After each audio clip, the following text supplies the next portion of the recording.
This is Get Unstuck Radio episode 24, The Life You Crave, the Business of You, with Benson.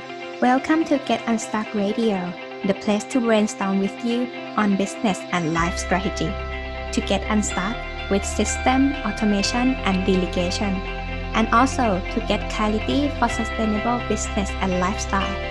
I'm your host, Mutita Panmook. Let's get unstuck. Hi everyone, so today please welcome Benson with me. She helps high-achieving women find and use their voice in the workplace. She also certified executive coach and author of highly rated transformational book, The Life You Crave. Thank you for joining me today. Thank you for having me. I'm so excited to be here with you. Yeah, I have been waiting to talk to you today for a long time. I mean, we have been talking in the Facebook Messenger for a while, so probably today's the day. Yes, today is the day. How are you today, by the way? I'm well, thank you. We have some sun out today, so I'm happy about that because it's been pretty rainy the last few days, but I am great. How are you?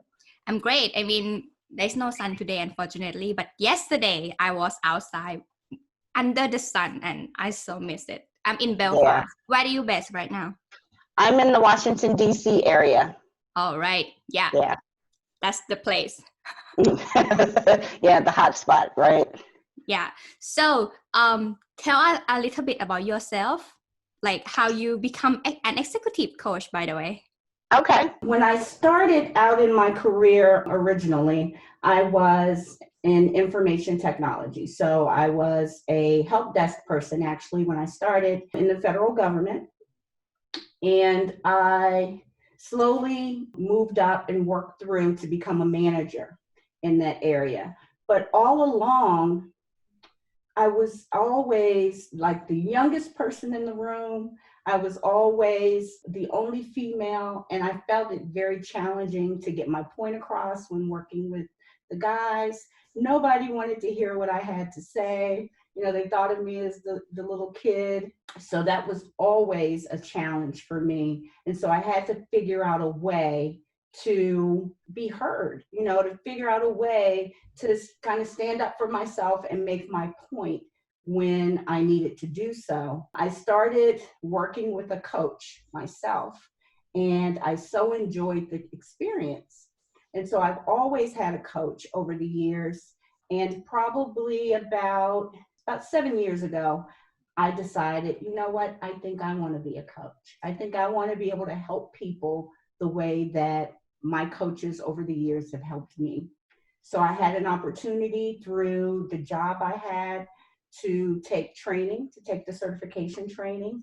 And I was able to do that, was able to get certified. And so since then, I've been helping women in particular. I work with both men and women, but I've been working with women in particular because I find that we are the ones who need the extra boost. You know, we're the ones that they don't have a whole lot of programs that center around things for us, particularly in the federal government, which is where I was. And I just felt like I wanted to help make a difference. And that's how I became a coach. To work with high potential and high achiever clients from the governmental side and the corporate side, are there any difference?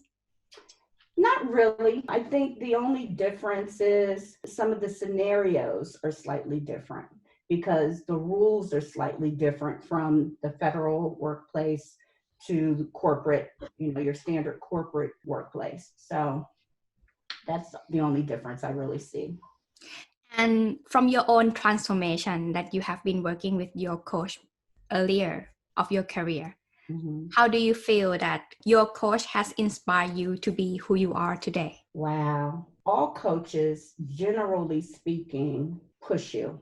You know, they push you to out of your comfort zone, and they push you to be a better you. And so my coach pushed me. She knew walking through the door, you understand what areas your client is having some struggles in. You understand what areas your client would like to focus on. And so as soon as I would tell my coach, I'm struggling in this area or I'm struggling in that area, basically one of the things I worked with her on was my book.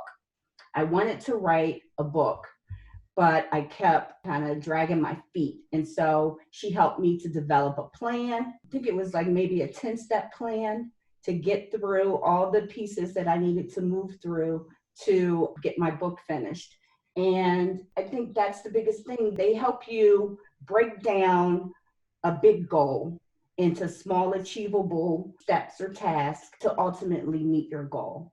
And that's what that was. And so that's what I like to do with my coaching clients. Whatever that topic is, that overarching topic, need, or concern is, I like to then break it down into smaller pieces so that we can step through together to work through to get to that end state. That's always important, right? Reverse engineer the big goal and having accountability partner as coach, for example. I mean, I love that relationship so much personally as well. So what is actually the big problem that you have found to be heard in the workplace? Oh gosh. So many women in particular are concerned about being heard in the workplace. I often hear that nobody cares about what I think, or maybe I don't have the complete right answer, so I don't want to say anything because I might be wrong, or so that's lacking the confidence. Or oftentimes women who are passionate become labeled. They get this label of being too pushy, or they get a label of being a bitch, getting that unfavorable label. Nobody wants that. So oftentimes, or the very last thing, they're afraid they're going to be retaliated on if they speak up. They're scared, they're overwhelmed, and they're afraid to be heard, and they feel unseen.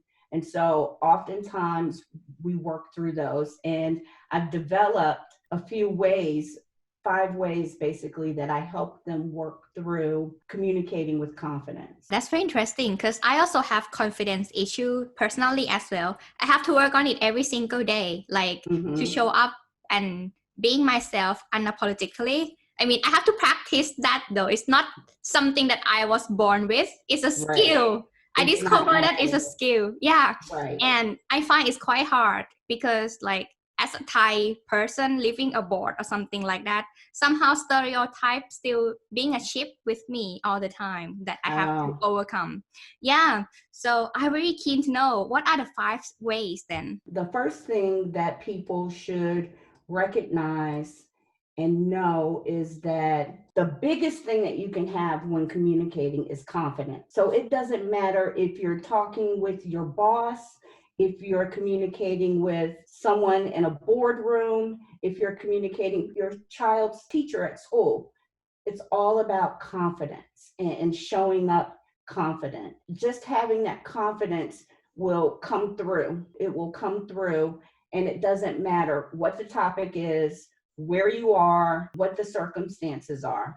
And so the first key thing is to be aware of body language. Your body language is so important. You can be talking about anything, but if your body language is, that shows I'm not interested. Or if you're leaning over, you're bored. So you just want to make sure that you are showing up present and that you're giving your full self to a conversation. So that would be the very, very first thing. Get a grip on any emotions that you have. Sometimes topics can be crucial. Temperatures can rise, feelings are hurt, or toes are stepped on. You want to make sure that you're in control and you have a grip of your emotions, because no one wants to talk with or speak to or hear from someone who's emotional in any way. It won't work. Yeah, but at some point, this is just like my question though. Sometimes people might ask like, why you don't have any emotion involved as well? Like in case that I might be too straightforward in some circumstances, I might act too professional at the wrong place at the wrong time, something like that. What would you recommend? So there's definitely a balance that you have to have. And I think that if you maybe develop two types of tones or two types of, so personality isn't the correct word, but maybe two types of personas. So let's say that you want to come across as professional, but you still want to be warm and open. So maybe you don't sit up as straight, and maybe you just lean back and relax to have the conversation. Maybe you change the tone of some of your words so you don't come across so mechanical. I'm going to be very professional right now, and I'm going to sit here like this, and this is the way we're going to do it. And you make sure that you're smiling, because oftentimes if you smile when you're speaking, it comes across in the sound. So those are a couple of ways that may be able to help during those times when you don't want to just seem so starched, so tight or professional. Yeah, thank you. Okay, Yeah. let's get back to your ways. What are the Okay. second ways then? So the third way, you want to make sure that you practice. Ever since, you're a little child, you always hear practice makes perfect. So as an example, if you know that tomorrow when you get to work, you have to give a presentation on something, then the night before or a few days before, you begin practicing some of those things you want to say. You make sure that you have a bulleted list, perhaps. So I keep one of these tablets handy, and I often jot down, a couple of bullets of things that I may want to remember when I have to communicate something on a particular topic. That's always helpful. And then if it's not a presentation that you need to practice, maybe you know that you want to have an important conversation with your boss. So the night before, you begin walking through and stepping through the various points that you want to make and becoming comfortable with how you sound and how you're coming across. So again, practice makes perfect. Next, the fourth one would be trade in any fear or anxiety that you have into self-assurance. You ever heard the term fake it until you make it? Yeah. Yeah, so it's kind of like that. You have to pretend almost that you are this successful person, that you are this strong and empowered woman who can conquer anything. Even though on the inside you may be nervous, you build up that persona, and that's who you become when you need to. It's almost like, Superman had his cape. It's almost like putting on a cape. You trade in any fear or anxiety into the self-assurance and you become strong. And then the last thing is you have to make sure that you know who your audience is. Understand who you're speaking to. Understand what role they play in any decision making that may need to happen or occur. So you want to communicate something, but who are you communicating it to? And what role do they play in making something happen for you? Those are the 5 ways that if you walk through those steps, if you remember those, it'll help you get through most communication challenges that you have. Number 1 was beware of your body language. I'll be aware of the body language. And the second one is not to get emotional involved. Right. To get a grip on your emotions. And then you want to practice. And then you want to trade your fear in for self-assurance. Grab that cape and become a superwoman if you need to. And then you want to understand who you're talking to. That's perfect. Like it can use not only in the workplace, I think. Yes. Definitely. It's very easy to use in the workplace. But again, you can use it anywhere. If you have to go have a meeting with your child's teacher at school, if you have to debate with, say you had something shipped and delivered and it was broken and now you need to communicate with the corporate office to, get that addressed and get a replacement. So these communication strategies can help you with any type of communication that you're doing. Mm-hmm. Yeah. So the outcome, how that build the confidence within them. How is it built within? With the confidence within ourselves. So once we use this 5 strategy, right? Mm-hmm. And we practice, so we're able to empower ourselves. Definitely. These 5 steps will certainly get you to a good place of empowerment and self-assurance, and will enable you to be able to communicate on any platform. So any like fun story that you have used this strategy in real life? So I'll say, when this was a while ago, my son is now 22 years old. So this was when he was maybe 2 years old. I worked for a company that was male dominant. All of those men had wives that got to be at home. They were stay-at-home wives. Whenever I would come in to work and I'd say, oh, my son's sick, I'm going to have to leave early. Or my son has a program at school and I have to go see it. They're looking at me crazy. And I had to sit down and just develop. I took out a pad and I developed these key points that I wanted to make sure that they understood. Because as males dominating this office, they were not used to having to leave work early for a child, because something was going on with their child. They weren't used to having to stay at home with a sick child because they had family, their wives were at home to do these things. So I had to figure out a way to impress upon them the importance of me having this time to do what I needed to do for my child. And so I used strategies like this. I thought about who my audience was, who I was going to be talking to. I thought about the fact that I couldn't get emotional about it because I happen to be talking about my child. I can't get emotional. I have to stay calm.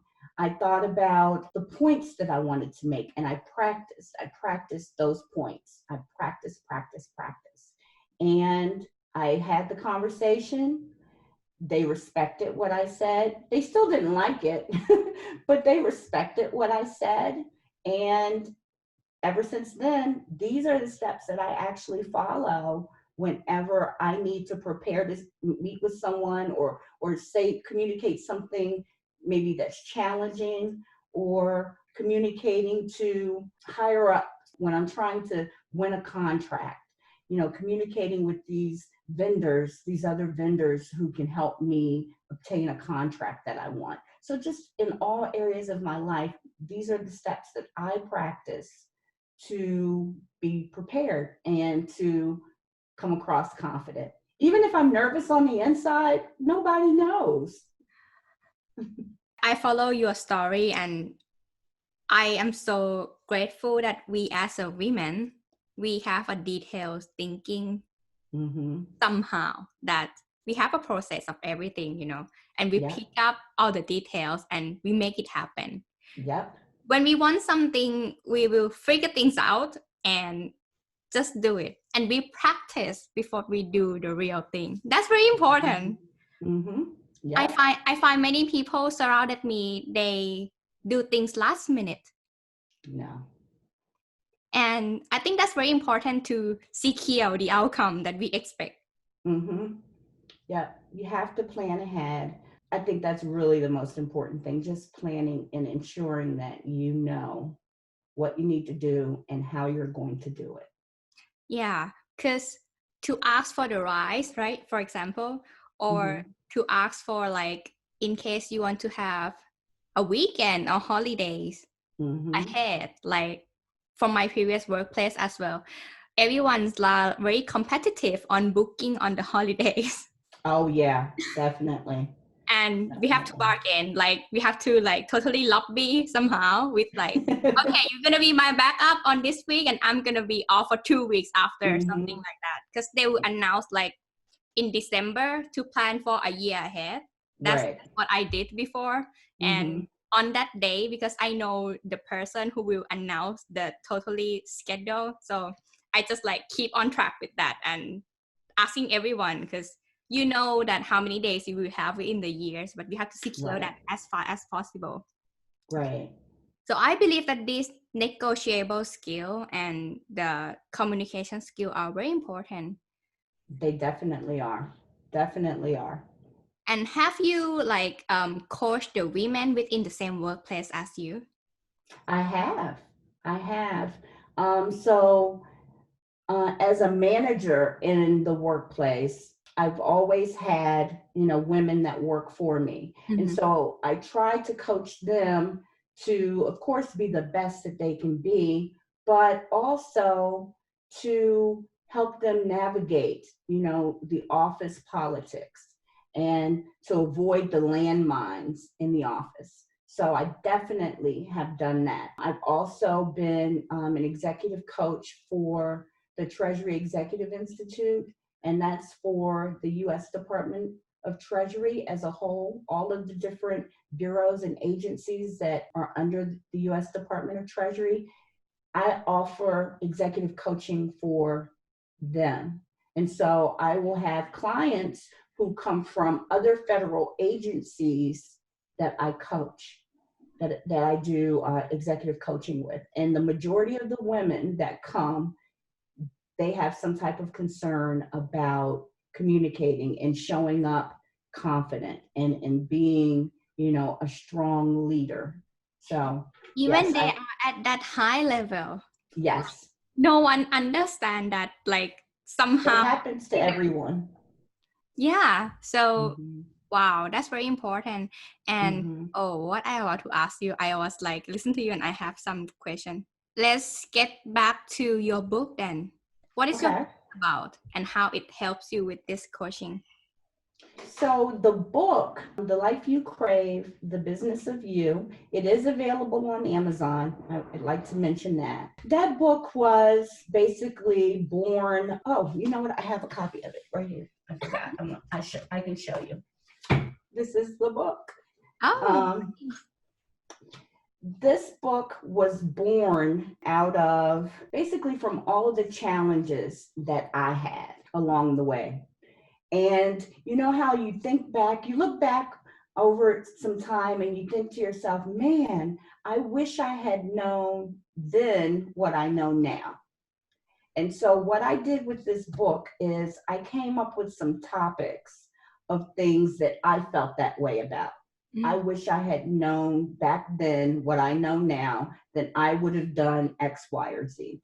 And so it's basically a guide to help you walk through some things that may be relevant to you. They may not be. As an example, let me share with you. So, how to define your dreams and put them into action, or creating success. These are chapters that are in the book.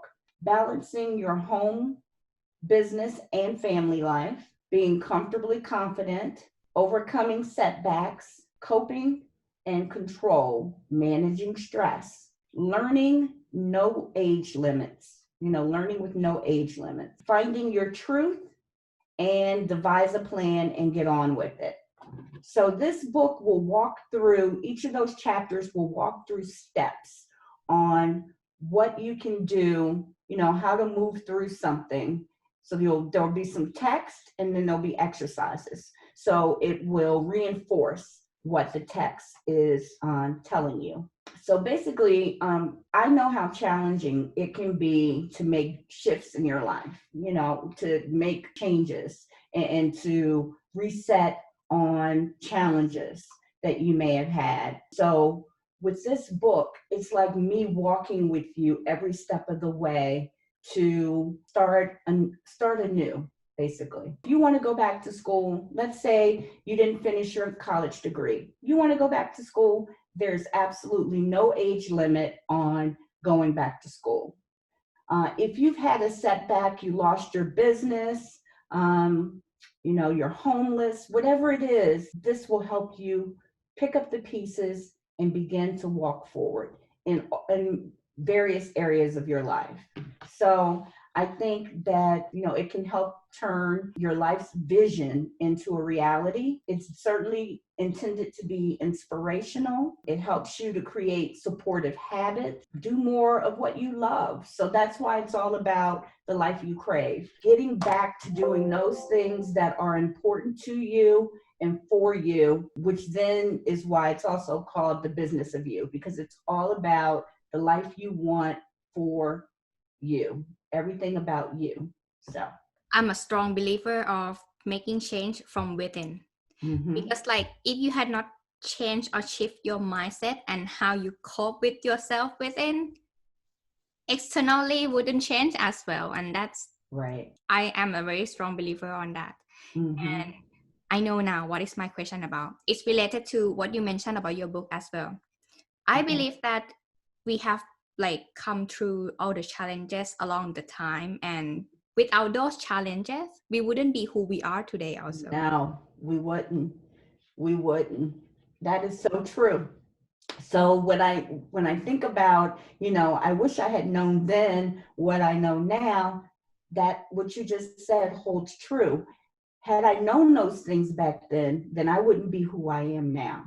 I wouldn't be in the position that I'm in now, so passionate about helping high achieving women, so passionate about helping, women get to the next level and helping women evolve, helping women get out of a rut.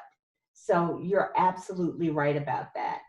I would not be here if I really knew everything back then that I'm speaking about in the book. Yeah, and I also came across another issue. Like in your terms, like in your industry of corporate world, right? And also governmental side, politics play a big role. Yes. Apart from what we know, what we want to do, and we know it's right.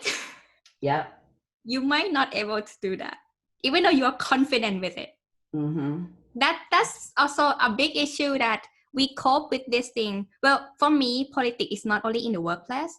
In my family also have their own culture and politics, Right. And these are somehow makes life very chaotic. What do so you? That's a double whammy for you. Because you have to be concerned about your corporate politics, your work politics, and then your cultural politics. Yeah, I mean, but I didn't work in corporate. I actually work in international organization. So let's say it's like governmental side, but non-governmental, of course. So I know what politics and policy means. Like that's very strong. And I know that it stopped many progress in life. Right. If you work there. So I believe many women have that issues when they work in a high level like that. Yeah. And when they come to you, like even though you walk them through these steps that okay, they can gain confidence, they know that you are there for them as you are their coach. How do you guide them through these external factors that they couldn't control? So I think the first thing is understanding that you have no control. You only have control over you. So you only have control over how you are going to respond to these external forces and how you are going to respond to the rules and the policies that are pushed down on you. So a lot of that you just have to be accepting of and let it go. Don't lose any sleep over it. Don't stress about it because there's absolutely nothing you can do about it. So understanding what you have control over versus what is just given to you. So after they practice, for example, like they have this project that they really want to do and they have to go talk to the higher ranking, like the senior one. They prepare and they might just have to surrender to the outcome. Yeah, they're going to have to be comfortable with the yay or nay at the end. Because if they get a nay, even though they're passionate about it, there's no, unless possibly there's another level that they can go to ask. Ooh. Maybe there's another level. Or if the first person says no, then maybe they can go partner with someone that's at a slightly higher level, they go partner with that person and get that person to buy into what they want to do. And then the two of them come back and meet again with that boss and say, hey, look, we really think this is a good idea, and see what happens. Yeah, it's about figure things out, right? And give it a try, because you don't know what's going to happen and how it's going to change your life in the future. Exactly. That's amazing. I mean, I love it. I mean, I can talk about this all day because workplace policy and this way of communicating within the workplace are somehow made me headache for 3 years. That's why I left the job, because it keeps changing when they change the executive level, let's say. So things change because of who you're surrounded with, right? Like the environment change, people change, the way you work change, and you have to learn every time they change like that. And that's not so fun, even though I love what I did before. Right. Yeah. Right. So in case anyone wants to work with you right now, I know it's like at the lockdown time somehow, but internet wouldn't stop us from doing anything online. Do you offer online coaching or something as well? So I do. I use Zoom for coaching now. This is the platform that I use for all of my coaching. I don't meet with anyone in person. So we do everything over Zoom. So I can have a client anywhere in the world. It doesn't have to be, locally here in the Washington, D.C. area. I have a client in London. I have a client in Brazil. So, and I also have a client in Russia, believe it or not. So I have clients all across the world. And the best way for people to get in touch with me is to go to my website, which is www.aprilbenson.com. Okay, so go to your website and then there will be the information over there, right? Yep, on how to contact me. Yeah, that's great. Get in touch with April. You will get to the clarity of what exactly you want in life and earn more confidence. And then you can be empowered within yourself and get whatever you want. Yes. Thank you so much, April. Thank you so very much. I really appreciate the interview and I'm so excited. I can't wait. Thank you. Thank you for joining me for this episode of Get Unstuck Radio. If you enjoy the show, make sure you subscribe so you automatically get new show every week. I would love to if you left us the review. If you want to get unstuck, check my 5-step entrepreneur freedom formula for scaling your business without sacrificing your lifestyle at worldwideweb.extraordinarylybymutita.com/freedom. Speak then.